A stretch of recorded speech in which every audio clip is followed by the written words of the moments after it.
ಇವಾಗಷ್ಟೇ ಮಾತಾಡಿದ್ದಾರೆ ಅವರು. ದೀಪಣ್ಣ ಈಗ ಹಲೋ ಮಾತಾಡಿದಲ್ವಾ? ಹಲೋ ಹಲೋ ನಮಸ್ತೆ. ನಮಸ್ತೆ ಅಣ್ಣ. ನಾನು ದೀಪ ಶೆಟ್ಟಿಗಾರ್ ಅಂತ ಮಾತಾಡ್ತಿದ್ದೇನೆ. ಹೇಳಿ ಅಣ್ಣ. ಅದು ಎಂತ ವಿಷಯ ಆಯ್ತಂತ ಸ್ವಲ್ಪ ಹೇಳ್ತೀರಾ? ಅಂದ್ರೆ ಇಲ್ಲಿಯವರೆಗೆ ಸ್ವಲ್ಪ ಕನ್ಫ್ಯೂಷನ್ ಇದೆ, ಏನಾಗಿದೆ ಎಂತಾಗಿದೆ, ನೀವು ಕೊರಗ ಜನರನ್ನು ನಂಬಲಿಕ್ಕೆ ಕಾರಣ ಎಂತ, ಏನಾಯ್ತು, ಮತ್ತೆ ಇದ್ರ ಬಗ್ಗೆ ಒಂದು ನಮ್ಗೆ ಕರೆಕ್ಟ್ ಆಗಿ ಒಂದು ವಿವರ ತಿಳಿಸಿ ಮೇಡಮ್. ಸರಿ ಅಣ್ಣ. ನಾನು ತುಂಬಾ ಬಡ ಕುಟುಂಬ. ನನ್ ತಂದೆ ಇಲ್ಲ, ತಾಯಿ ಒಬ್ರೇ ಇದ್ದಿದ್ದು. ಬಾಡಿಗೆ ಮನೆಯಲ್ಲಿ ವಾಸ ಮಾಡ್ಕೊಂಡಿದ್ವಿ. ನಮ್ಮಮ್ಮ ತರಕಾರಿ ಎಲ್ಲ ವ್ಯಾಪಾರ ಮಾಡ್ತಾ ಇದ್ವಿ. ಆಗ ನಮ್ಮ ಮನೆ ಪಕ್ಕದಲ್ಲಿ ಮಂಗಳೂರವ್ರೊಬ್ರು ಬಂದ್ಬಿಟ್ಟು ಮನೆ ಬಾಡಿಗೆ ಮಾಡ್ಕೊಂಡಿದ್ರು. ನನ್ಗೆ ಅವಾಗ ಒಂದ್ 13-14 ವರ್ಷ ಆಗಿರ್ಬೋದು. ಆ ಟೈಮಲ್ಲಿ ಆಂಟಿ ಏನ್ ಮಾಡ್ತಿದ್ದೀರಾ ನೀವು, ಈ ತರ ಇವತ್ತು ಸಂಕ್ರಮಣ ಅಲ್ವಾ, ನಿಮ್ಗೆ ಗೊತ್ತಾಗಲ್ಲ ಅಂತಂದ್ರು. ಆ ಅಜ್ಜನ ಸ್ವಾಮಿ ಕೊರಗಜ್ಜನ್ ಬಗ್ಗೆ ಎಲ್ಲ ವಿವರವಾಗಿ ಹೇಳಿದ್ರು. ಅವತ್ತು ಬಡಿಸ್ತಿದ್ರು, ಎಲ್ಲ ಮಾಡ್ತಾ ಇದ್ರು. ಅದಕ್ಕೆ ನನ್ಗೆ ನಮ್ಮಪ್ಪ ಯಾರಂತ ಗೊತ್ತಿಲ್ಲ, ನಾನ್ ನೋಡಿಲ್ಲ ನಮ್ಮಪ್ಪನ ಮುಖ, ಹೇಗಿದ್ದೀರ ಏನ್ ಕತೆ ಅಂತ ಹೇಳಿ. ಅದಕ್ಕೆ ನಾನು ಅಜ್ಜನ ಹತ್ರ ನಮ್ಮ ಅಪ್ಪನ್ ತೋರ್ಸು ಅಂತ ಒಂದು ನಮ್ಮ ಅಜ್ಜನೇ ಇರ್ಬೋದು, ಅವಾಗ ಅಜ್ಜನ ನನಗೆ ಗೊತ್ತಿಲ್ಲ ಕೊರಗಜ್ಜ ಅಂತ ಹೇಳಿ. ನಾನು ಬೇಡ್ಕೊಳ್ಳಿ ಸ್ಟಾರ್ಟ್ ಮಾಡ್ದೆ ಅವತ್ತಿಂದ.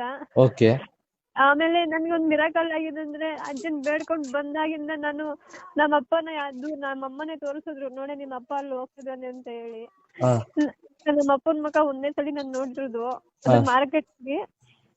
ಅವತ್ತಿಂದ ನಾನು ಅಜ್ಜ ಅಜ್ಜ ಅಂತ ಬೆಳ್ಕೊಂಡ್ ಬಂದೆ. ಆಮೇಲೆ ನೀವು ಹಾಗೆ ಅಜ್ಜನ ಮೇಲೆ ನಿಮ್ಗೆ ಭಕ್ತಿ ಬಂತು. ಓಕೆ, ಈಗ ನೀವು ಈ ಅಜ್ಜನ ಇದು ಮಾಡ್ಬೇಕಂತೇಳಿ ನಿಮ್ಗೆ ಹೇಗೆ ಬಂದದ್ದು ಹೇಳಿ? ಅಂತ ಹೇಳಿದ್ರೆ ಅಜ್ಜನ್ ಇದು ಮಾಡ್ಬೇಕು, ಅಜ್ಜನ ಅಗಿಲು ಸೇವೆ ಮಾಡ್ಬೇಕು ಅಂತ ಹೇಳಿದಾಗ ಅಜ್ಜನ ಒಂದಿನ ಕನ್ಸಲ್ ಬಂದ್ರು. ಏನೇನ್ ಆಗ್ತಿದ್ರು ನನಗ್ ಗೊತ್ತಿಲ್ಲ. ನಾನು 8 ವರ್ಷ 9 ವರ್ಷ ನನಗ್ ಬುದ್ಧಿ ಬಂದಾಗಿಂದ ನನ್ ಕೋಳಿ ಸಾರು ಹುಂಜ ಮಾಡ್ಬೇಕು ಅಂತ ಚಿಕ್ಕ ಮಗು, ನನ್ ಜೊತೆಲಿ ಆಳ್ಕೊಳ್ಳೋ ಒಂದ್ ಮಗು. ಅಲ್ಲಲ್ಲ ಅದಿಲ್ಲ ನಿಮ್ಮ ಮೊದ್ಲಿದ್ದು ಬೇಡ ನಮ್ಗೆ. ಎಂತ ಗೊತ್ತಾ, ಈಗ ನಿಮ್ಗೆ ಅಜ್ಜ ನಿಮ್ಮ ಕನ್ಸಲ್ಲಿ ಬಂದದ್ದ, ಹೇಗೆ ಬಂದದ್ದು ನಿಮ್ಗೆ? ಈ ಅಜ್ಜನ್ ಇದು ಮಾಡ್ಬೇಕು, ಕೊರಗಜ್ಜನ ಇದು ಮಾಡ್ಬೇಕಂತೇಳಿ ಯಾರು ಹೇಳಿದೆ ಹೇಳಿ? ಗುಡಿ ಕಟ್ಟಿಸ್ಬೇಕು ಅಂತ. ಹೌದೌದು.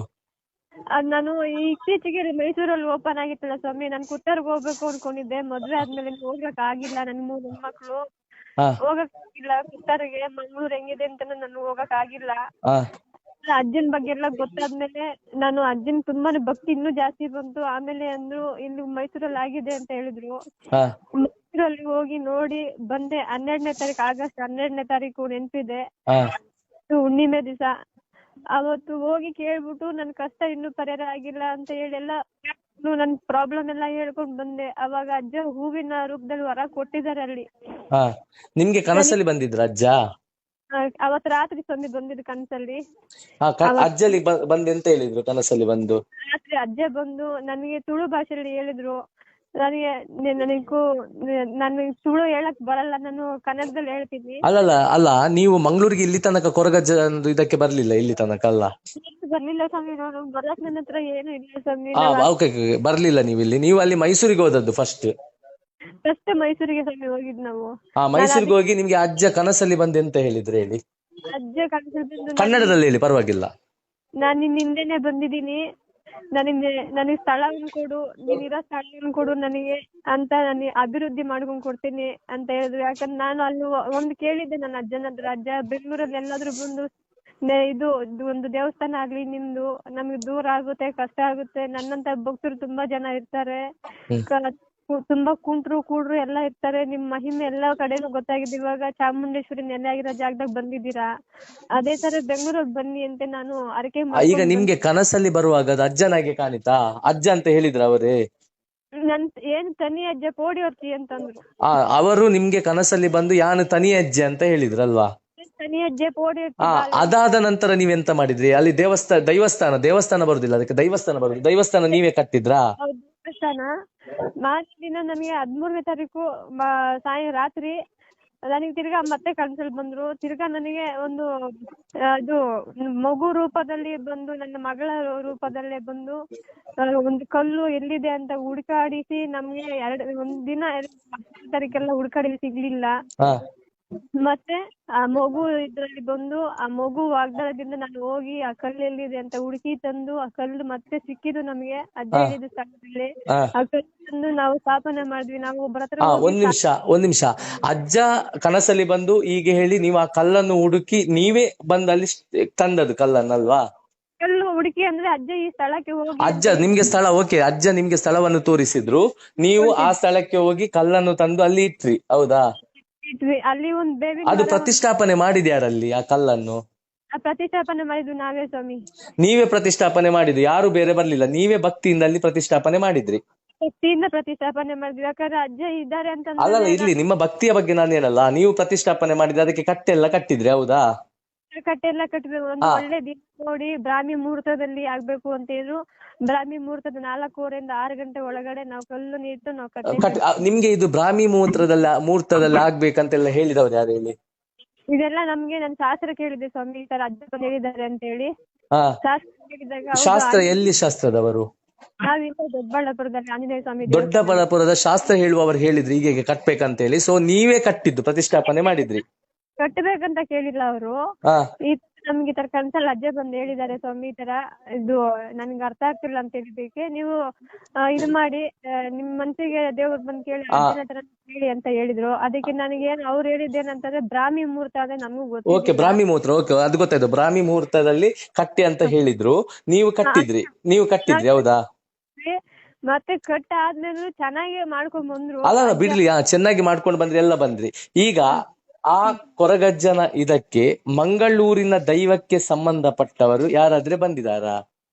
ಬಂದಿದ್ದಾರೆ ಸ್ವಾಮಿ. ಅವರು ಬಂದು ಮೊನ್ನೆ ಈ ತಿಂಗಳು ಇದೆ ನವೆಂಬರ್ ಅಲ್ಲ ಸ್ವಾಮಿ, ಹೋದ್ ತಿಂಗಳು ಬಂದು ಇಲ್ಲೆಲ್ಲ ಜಾಗ ಶುದ್ಧ ಎಲ್ಲ ಮಾಡ್ಕೊಂಡ್ ಕೊಟ್ರು. ಮಂಗಳೂರಿನ ದೈವಕ್ಕೆ ಸಂಬಂಧಪಟ್ಟಂತವರು ಅಲ್ಲಿಗೆ ಬಂದು ಜಾಗವನ್ನು ಶುದ್ಧೀಕರಣ ಮಾಡಿ ಅಲ್ಲಿ ನಂಬಬಹುದಂತ ಅವರು ಹೇಳಿದಾರಾ? ಪ್ರಶ್ನೆಯಲ್ಲಿ ಬಂದಿದೆ ನಂಬಬಹುದು ಅಂತ ಹೇಳಿದ್ದಾರೆ. ಪ್ರಶ್ನೆಯಲ್ಲಿ ಬಂದಿದೆ ನಂಬಬಹುದಂತ ಹೇಳಿದ್ದಾರೆ. ಆ ಬಂದಂತ ಮಂಗಳೂರಿನ ದೈವ ಇದ್ರವರ ಹೆಸರೆಂತ ಹೇಳ್ತೀರಾ? ಕುಪ್ಪೆಪದವು ಜನಾರ್ದನ ಸ್ವಾಮಿ ಅಂತ. ಕುಪ್ಪೆಪದವು ಜನಾರ್ದನ ಎಂಬವರು ಬಂದು ನಿಮ್ಮಲ್ಲಿ ಹೇಳಿದ್ದಾರೆ ಏನಂತ ಹೇಳಿದ್ರೆ, ಇದು ಹೀಗೆ ನೀವು ನಂಬಬಹುದು, ನೀವು ಮಾಡಿರುವಂತಹ ಪ್ರತಿಷ್ಠಾಪನೆ ಮಾಡಿರುವಂತಹ ಕಲ್ಲನ್ನು ನಂಬಬಹುದು, ಇಲ್ಲಿ ಅಜ್ಜ ಇದ್ದಾರೆ ನಂಬಬಹುದಂತ ಅವರೇ ಹೇಳಿದ್ದಾರೆ. ಅವರು ಹೇಳಿದ್ದಾರೆ. ಅವರು ಹೇಳಿದ ನಂತರ ನೀವು ಇದು ಮಾಡಿದ್ದೀರಾ? ಅಲ್ಲಿ ಇಲ್ಲಿ ತನಕ ಕೋಲ ಎಂತಾದ್ರೆ ಆಗಿದೆಯಾ? ಇಲ್ಲ ಸ್ವಾಮಿ, ಇದೆ ಫಸ್ಟ್ ಕೋಲ ಆಗ್ತಾ ಇರೋದು. ಈಗ ಫಸ್ಟ್ ಕೋಲ ಆಗ್ತಿದೆ ಅಂತ ಹೇಳಿದ್ರಲ್ಲ, ಫಸ್ಟ್ ಕೋಲ ಯಾರು ಮಾಡ್ಲಿಕ್ಕೆ ಬರ್ತಾ ಇದ್ದಾರೆ ಅಲ್ಲಿಗೆ? ಬೇರೆ ಬರ್ತಾರೆ ಸ್ವಾಮಿ, ಕುಪ್ಪೆಪದವು ಜನಾರ್ದನ. ಕುಪ್ಪೆಪದವು ಜನಾರ್ದನ ಎಂಬವರು ಅಲ್ಲಿ ಕೋಲ ಕಟ್ಲಿಕ್ಕೆ ಈಗ ಬರ್ತಾ ಇದ್ದಾರೆ ಸ್ವಾಮಿ. ಅದಕ್ಕೆ ಖರ್ಚು ವೆಚ್ಚ ಎಷ್ಟು ಅಂತ ಏನಾದ್ರು ಹೇಳಿದಾರಾ? ಖರ್ಚು ವೆಚ್ಚ ಎಷ್ಟಂತ ಹೇಳಲಿಕ್ಕೆ ಆಗ್ಲಿಲ್ಲ ಸ್ವಾಮಿ, ಯಾಕಂದ್ರೆ ನಮ್ಮ ಪ್ರಕಾರ ನಮ್ಮ ಮುಖಾಂತರ ಹೋಗ್ಬೇಕು ಅಂದ್ರೆ 1 ಲಕ್ಷ ರೂಪಾಯಿ 2.5 ಲಕ್ಷ ರೂಪಾಯಿ ಆದ್ರೂ ಬೇಕಾಗುತ್ತೆ ಸ್ವಾಮಿ. ಯಾಕಂದ್ರೆ ಅಲ್ಲಲ್ಲ, ಅವರು ಎಷ್ಟು ಹೇಳಿದ್ದಾರೆ ಹೇಳಿ? ಅವ್ರು ಅದ್ರ ಬಗ್ಗೆ ಏನು ಹೇಳಿಲ್ಲ ಸ್ವಾಮಿ. ಅವರು ಅದ್ರ ಬಗ್ಗೆ ಎಂತ ಸಹ ಹೇಳಿಲ್ಲ ಅಂತ ಹೇಳಿಲ್ಲ. ಬಟ್ ಅವರು ಅಲ್ಲಿ ಮಾಡಬಹುದು, ಕೊರಗಜ್ಜನ ಕೋಲ ಮಾಡಬಹುದು ಅಂತ ಜನಾರ್ದನ ಕುಪ್ಪೆಪದವರೇ ಹೇಳಿದ್ದಾರೆ. ಒಂದು ವಿಷಯ ಮೇಡಮ್, ನಿಮ್ಗೆ ನಾನು ಒಂದು ವಿಷಯ ಹೇಳ್ತೇನೆ. ನೀವೀಗ ಹೇಳಿದ್ರಲ್ಲ ತುಳುನಾಡಿನ ಎಷ್ಟೋ ಮಂದಿ ಕಾಲ್ ಮಾಡಿ ಬೈತಾ ಇದ್ದಾರೆ, ಆ ರೀತಿ ಹೇಳ್ತಿದ್ದಾರೆ ಅಂತ. ಇದಕ್ಕೆ ಕಾರಣ ಏನಂತ ಹೇಳ್ತೇನೆ ಮೇಡಮ್. ಒಂದನೇದಾಗಿ ನೀವು ಅಲ್ಲಿ ನಂಬಿದ್ದು, ಮತ್ತೆ ಇಲ್ಲಿ ಇವರು ಹೋಗಿ ಅಲ್ಲಿ ನಂಬಬಹುದಂತ ಹೇಳಿರೋದು ಇಲ್ಲಿನ ಜನರಿಗೆ ಗೊತ್ತಿಲ್ಲ.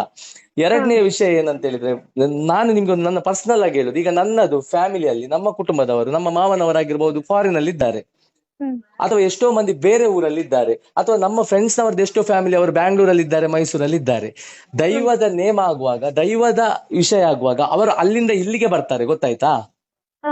ದೈವದ ಬಳಿಗೆ ನಾವು ಹೋಗ್ತೇವೆ ಹೊರತು, ನಮ್ಮ ಮಂಗಳೂರಲ್ಲಿ ಆದ್ರೆ ಇದ್ದಿದೆ ಹೊರತು ಇಲ್ಲಿಂದ ದೈವವನ್ನು ಹೊರ ದೇಶಕ್ಕೆ ಕೊಂಡೋಗಿ ಅಥವಾ ಹೊರ ರಾಜ್ಯಕ್ಕೆ ಕೊಂಡೋಗಿ ಇದು ಮಾಡುವಂತ ಕ್ರಮ ಇದ್ರಲ್ಲಿ ಇಲ್ಲ ನಮ್ಮ ಕಟ್ಲೆಯಲ್ಲಿ. ಅದಕ್ಕೊಂದು ಕಟ್ಲೆ ಕೊರಗಜ್ಜಂತ ಕೆಲವು ಇದು ಬರ್ತದೆ, ಅದು ನೀವು ತಿಳ್ಕೊಳ್ಳಿ. ಯಾಕಂತೇಳಿ ನಿಮ್ಗೆ ಗೊತ್ತಿಲ್ಲ, ನೀವು ನಿಮ್ಮ ಅಜ್ಜನ ಬಗ್ಗಿನ ಭಕ್ತಿಗೆ ನಂಗೆ ಗೌರವ ಇದೆ, ಅಜ್ಜನನ್ನು ನಂಬಿದೀರಾ, ಭಕ್ತಿ ಮಾಡಿದೀರಾ, ಅದು ಓಕೆ. ಆದ್ರೆ ಇಲ್ಲಿ ಏನಾಗ್ತಿದೆ ಅಂತ ಹೇಳಿದ್ರೆ, ಅದು ಅಲ್ಲಿ ಹೇಗೆ ಬಂತು, ಅಲ್ಲಿ ಹೋಗ್ಬಹುದಾ, ಅದು ಜನರಿಗೆ ಇಲ್ಲಿ ಕನ್ಫ್ಯೂಷನ್ ಇದೆ. ನೀವು ಅಲ್ಲಿ ಹೇಗೆ ಪ್ರತಿಷ್ಠಾಪನೆ ಮಾಡಿದ್ರೆ, ಆದ್ರೆ ಊರಿನವರು ಪ್ರತಿಷ್ಠಾಪನೆ ಮಾಡಿದ್ರ ಅಂತ ಹೇಳಿದ್ರೆ ಇದಕ್ಕೆಲ್ಲ ಉತ್ತರ ಯಾರು ಜನಾರ್ದನ ಕುಪ್ಪೆಪದವು ಇದ್ದಾರಲ್ಲ ಅವರು ಕೊಡ್ಬೇಕು. ಯಾಕಂತ ಹೇಳಿದ್ರೆ ಅವರು ನಿಮ್ಮ ಭಕ್ತಿ ಇದ್ದಾಗ ಅವರು ನಿಮ್ಗೆ ಅಲ್ಲಿ ಬಂದಾಗ ಹೇಳ್ಬೇಕಿತ್ತು, ಈ ರೀತಿ ಮಾಡ್ಲಿಕ್ಕೆ ಇಲ್ಲ ಅಂತ ಅವರು ಹೇಳ್ಬೇಕಿತ್ತು. ಅವರು ಹೇಳಿಲ್ಲ, ಅವರು ಮಾಡಬಹುದಂತ ಹೇಳಿದ್ದಾರೆ. ಇನ್ನು ಸಮಸ್ತ ನಮ್ಮ ತುಳುನಾಡಿನ ಜನರಿಗೆ ಅವರು ಉತ್ತರ ಕೊಡ್ಬೇಕು. ನಿಮ್ಮಲ್ಲಿ ಬಂದ ಯಾರು ವ್ಯಕ್ತಿ ಇದ್ದಾರೆ ಅವರು ಅಲ್ಲಿ ಮಾಡಬಹುದಂತ ಯಾವ ಆಧಾರದ ಮೇಲೆ ಮಾಡಿ ಹೇಳಿದ್ದಾರೆ, ಅಲ್ಲಿ ಮಾಡಬಹುದಾ, ನಾವು ಇಷ್ಟು ದಿವಸ ಯೋಚಿಸಿದ್ದೇವೆ, ಇದು ಇಲ್ಲಿ ಇದು ದಾಟಿ ಅದು ಬೇರೆ ಕಡೆ ಹೋಗ್ಲಿಕ್ಕಿಲ್ಲ ಎಂಬಂತ ಒಂದು ಇದಿತ್ತು, ಅದು ಹೋಗಿದೆ, ಅದು ಹೋಗುವಾಗ ಇವರು ಮಾಡಿದ್ದಾರೆ, ಇದು ಸರಿಯಾ ತಪ್ಪಂತ ಇನ್ನು ಅವರು ಉತ್ತರ ಕೊಡ್ಬೇಕು. ಅವ್ರ ಬಗ್ಗೆ ನಾನೇನು ಇದು ದೋಷಣೆ ಮಾಡ್ತಲ್ಲ, ಯಾಕಂದ್ರೆ ನಾನು ಕಟ್ಟೆ ಕಟ್ಟಿದ್ಮೇಲೆ ಅವ್ರು ಬಂದಿರೋದಲ್ಲ. ಅಲ್ಲ, ಕಟ್ಟೆ ಕಟ್ಟಿದ ಮೇಲೆ ಅವರು ಬಂದಿದ್ರು ಕೂಡ, ಬಂದ ಮೇಲೆ ಅವರದ್ದು ಸರಿಯಾ ತಪ್ಪಂತ ಹೇಳುವಂತ ಕೆಲಸ ಕೆಲಸ ಅವರು ಮಾಡ್ಬೇಕಿತ್ತು. ಅವರೇ ನಾನೇ ನೇಮ ಕೋಲ ಕಟ್ಲಿಕ್ಕೆ ಬರ್ತೇನಂತ ಹೇಳ್ಬಾರ್ದಿತ್ತಲ್ಲ ಮೇಡಮ್. ಯಾಕಂದ್ರೆ ಇಲ್ಲಿ ಬಂದು ಮಹಿಮೆಗಳು ತುಂಬಾನೇ ಆಗಿದಾವೆ. ಮಹಿಮೆ ತುಂಬಾ ಆದ್ರು ಮೇಡಮ್ ಇಲ್ಲೊಂದು ಕಟ್ಲೆ ಅಂತ ಇದೆ ಗೊತ್ತಾಯ್ತಾ, ಅದ್ರದ್ದು ಕೆಲವು ವಿಷಯಗಳಿವೆ. ಅದು ಇನ್ನು ನೀವೆಂತ ಹೇಳ್ಬೇಡಿ. ನಮ್ಗೆ ಜನರಿಗೆ ನೀವು ನಂಬಿರುವ ಭಕ್ತಿ, ಓಕೆ ನೀವು ಭಕ್ತಿಯಿಂದ ನಂಬಿದ್ರೆ ಇದು ಮಾಡಿದ್ರೆ ನಂತರ ನಿಮ್ಗೆ ಬಂದು ಮಾಹಿತಿ ಕೊಟ್ಟಂತ ವ್ಯಕ್ತಿ ನಿಮ್ಮಲ್ಲಿ ಇದು ಮಾಡಬಹುದು ಅಂತ ಹೇಳಿದ್ದಾರೆ. ನಮ್ಗೆ ಅಷ್ಟು ಬೇಕಿತ್ತು ಮೇಡಮ್. ನಿಮ್ಗೆ ಅವರು ಮಾಡಬಹುದಂತ ಹೇಳಿದ ಕಾರಣ ನೀವು ಮುಂದುವರಿದ್ರಿ ಅಲ್ವಾ. ಹೌದು ಸ್ವಾಮಿ. ಇದು ಜನರಿಗೆ ಕರೆಕ್ಟ್ ಆಗಿ ತಿಳಿಬೇಕು. ಇದು ತಿಳಿತದೆ. ತಿಳಿದ ನಂತರ ಅದಕ್ಕೆ ಸಂಬಂಧಪಟ್ಟರಲ್ಲಿ ಯಾರಲ್ಲಿ ಪ್ರಶ್ನೆ ಮಾಡ್ಬೇಕು ಮಾಡ್ತೇವೆ. ಯಾಕಂತ ಹೇಳಿದ್ರೆ ನಾವು ನಿಮ್ಮಲ್ಲಿ ಕೇಳಿ ಪ್ರಯೋಜನ ಇಲ್ಲ. ಯಾಕಂತ ಹೇಳಿದ್ರೆ ನೀವು ಕೊರಗಜ್ಜನ ಇಲ್ಲದಕ್ಕೆ ಇಲ್ಲಿ ತನಕ ಬಂದಿಲ್ಲ ಅಲ್ವಾ. ಮಂಗಳೂರು ಎಲ್ಲದ ದೇವಸ್ಥಾನಕ್ಕೆ ಬಂದಿದ್ದೀರಾ? ಇಲ್ಲ ಸ್ವಾಮಿ. ಇಲ್ಲಿ ತನಕ ಬಂದಿಲ್ಲ ನೀವು ಕೊರಗಜ್ಜನ ದೇವಸ್ಥಾನಕ್ಕೆ. ಮತ್ತೆ ಎರಡನೇ ವಿಷಯ, ಕೊರಗಜ್ಜ ನಿಮ್ಮ ಕನಸಲ್ಲಿ ಬಂದು ನಾನು ತನಿಯಜ್ಜ ಅಂತ ಹೇಳಿದ್ರಿ. ನಿಮ್ಮ ಕನಸಲ್ಲಿ ಬಂದದ್ದು. ನಂತರ ನೀವು ನಂಬಿದ್ರಿ. ಅಜ್ಜನೇ ನಿಮ್ಗೆ ಕಲ್ಲು ತೋರಿಸಿದ್ದಾರೆ, ನೀವು ಪ್ರತಿಷ್ಠಾಪನೆ ಮಾಡಿದ್ರೆ ಹೇಳಿದ್ರಿ. ಪ್ರತಿಷ್ಠಾಪನೆ ಮಾಡಿದ ನಂತರ ಮಂಗಳೂರಿನವರು ಬಂದು ಇಲ್ಲಿ ನಂಬಬಹುದು ಅಂತ ಹೇಳಿದ್ರು. ಅವರು ಇಲ್ಲಿ ಕೋಲ ಮಾಡಬಹುದು, ನಾನು ಬರ್ತೇನಂತ ಅವರೇ ಹೇಳಿದ್ರು ಅಲ್ವಾ. ಅವರು ಬರ್ತೇನಂತ ಹೇಳಿದ್ದಾರೆ. ಈಗ ವಿಷಯ ಇಷ್ಟಿದೆ, ಅವರು ಬರ್ತೇನಂತ ಹೇಳಿದ್ದಾರೆ. ಆದ ಕಾರಣ ನಾವು ಇನ್ನು ಅವರಲ್ಲಿ ಅಲ್ಲಿ ನಂಬಬಹುದಾ, ಇದಕ್ಕೆಲ್ಲ ಸಮಸ್ತ ಊರಿನ ಜನರು ಇನ್ನು ಅವರನ್ನು ಪ್ರಶ್ನೆ ಮಾಡಿ ಕೇಳ್ಬೇಕಾಗ್ತದೆ. ಯಾಕಂತ ಹೇಳಿದ್ರೆ ನಾವು ಅವರು ಹೇಳುವಂತ ಒಂದು ಸಂಪ್ರದಾಯವನ್ನು ನಂಬಿದ್ದೆವು, ಅದು ಕಟ್ಟುವವರೇ ಈ ರೀತಿ ಹೇಳಿದಾರಂತ ಹೇಳಿದಾಗ ಅವರೇ ನಮ್ಗೆ ಉತ್ತರ ಕೊಡ್ಬೇಕಾಗ್ತದೆ. ನಮ್ಮ ಭಕ್ತಿಯ ಪ್ರಶ್ನೆ ಇದು, ಗೊತ್ತಾಯ್ತಾ ಮೇಡಮ್. ಅದು ನಮ್ಮ ಭಕ್ತಿಯ ಪ್ರಶ್ನೆ ಆದ ಕಾರಣ ಎಲ್ಲರೂ ನಿಮ್ಗೆ ಫೋನ್ ಮಾಡಿ ಇದು ಮಾಡ್ತಾ ಇದ್ದಾರೆ. ನೀವು ಅದಕ್ಕೆ ಇದು ಮಾಡಬೇಡಿ. ನಿಮ್ಗೆ ಕೊರಗಜ್ಜನ ಭಕ್ತಿ ನಿಜವಾಗಿ ಇದ್ರೆ ಆ ಕೊರಗಜ್ಜ ನಿಮ್ಮ ಕೈ ಬಿಡುವುದಿಲ್ಲ. ಇದ್ರಲ್ಲಿ ಈ ವಿಷಯದಲ್ಲಿ ದುಡ್ಡಿನ ವಿಷಯ, ದುಡ್ಡು ಲಾಭ ಮಾಡ್ಲಿಕ್ಕೆ ಅಥವಾ ಎಂತಾದ್ರೂ ಒಂದು ಹೊಂಚ ಹಾಕಿದ್ರೆ ಅವರನ್ನು ಕೊರಗಜ್ಜ ಖಂಡಿತ ಬಿಡುದಿಲ್ಲ. ಯಾರ್ ಮಾಡಿದಾರೋ ಅವರು ತಿಂದೇ ತಿಂತಾರೆ. ಅದು ನೀವು ಹೇಳ್ಬೇಕಂತ ಇಲ್ಲ ಮೇಡಮ್, ಅದು ತಿಂದೇ ತಿಂತಾರೆ. ನೀವು ನಂಬಿರುವ ಭಕ್ತಿ ನಿಜವಾಗಿದ್ರೆ ಅಥವಾ ನಮ್ಮ ತುಳುನಾಡಿನವರ ಭಕ್ತಿ ನಿಜವಾಗಿದ್ರೆ ಇದರಲ್ಲಿ ಯಾರು ತಪ್ಪು ಮಾಡಿದ್ದಾರೆ ಅವರು ತಿಂದೇ ತಿಂತಾರೆ. ಬಟ್ ನಿಮಗೆ ಅಲ್ಲಿ ಬಂದಿರುವಂತಹ ವ್ಯಕ್ತಿ ಆ ರೀತಿ ಯಾಕೆ ಹೇಳಿದ್ರು ಎಂಬುದು ಇವತ್ತು ನಮ್ಮ ಪ್ರಶ್ನೆ. ಅವರು ನಮಗೆ ಉತ್ತರ ಕೊಡ್ಲೇಬೇಕಾಗ್ತದೆ. ಅವರು ಮುಂದೆ ಉತ್ತರ ಕೊಡ್ತಾರೆ ಎಂಬಂತ ಒಂದು ಮನೋಭಾವನೆ ನಮ್ಗಿದೆ. ನೋಡುವ, ನಾವು ಕಾದ್ ನೋಡ್ತೇವೆ ಮೇಡಮ್. ಮತ್ತೊಂದು ವಿಷಯ ನೀವೆಂತ ಹೇಳಿದ್ರಿ, ನಿಮ್ಗೆ ಕಾಲ್ ಮಾಡಿ ಯಾರೋ ಒಬ್ರು ಎಂತ ಹೇಳಿದ್ರು, ಕೆಟ್ಟದಾಗಿ ಮಾತಾಡಿದ್ರು ಅಂತ ಹೇಳಿದ್ರಲ್ಲ. ಒಬ್ರು ಸಿಎಂ ಕಡೆಯಿಂದ ನಾನು ಮಾತಾಡ್ತಾ ಇರೋದು ನೀನ್ ನಮ್ಮನ್ನೇಕೆ ನೋಡಿ, ಆ ರೀತಿ ಕೆಟ್ಟ ವರ್ಡ್ಸ್ ಬೇಡಬೇಡಿ ಮೇಡಮ್. ನಿಮ್ಮ ಬಾಯಲ್ಲಿ ಅದು ಬರಬಾರ್ದು. ಯಾಕಂದ್ರೆ ನಿನ್ನಾಗೆ ಅಲ್ಲ ಹೇಳ್ಬೇಡಿ, ಅದು ವರ್ಡ್ಸ್ ಬೇಡ. ಕೆಟ್ಟಾಗಿ ಮಾತಾಡಿದ್ರಲ್ಲ. ನಾನು ಮತ್ತೊಂದು ಹೇಳ್ತೇನೆ ನಿಮ್ಮ ಬಗ್ಗೆ. ನಿಮ್ಮ ಒಂದು ಹುಡುಗಿಯಾಗಿ ನಿಮ್ಮನ್ನು ಅವ್ಯಾಚ ಶಬ್ದದಿಂದ ಕೆಟ್ಟ ಪದಗಳಿಂದ ಮಾತಾಡುವವ ಅವಸ ತುಳುನಾಡಿನ ದೈವದ ಪೂಜೆ ಮಾಡ್ಲಿಕ್ಕೆ ಯೋಗ್ಯವಾದ ವ್ಯಕ್ತಿ ಅಲ್ಲ, ಗೊತ್ತಾಯ್ತಾ.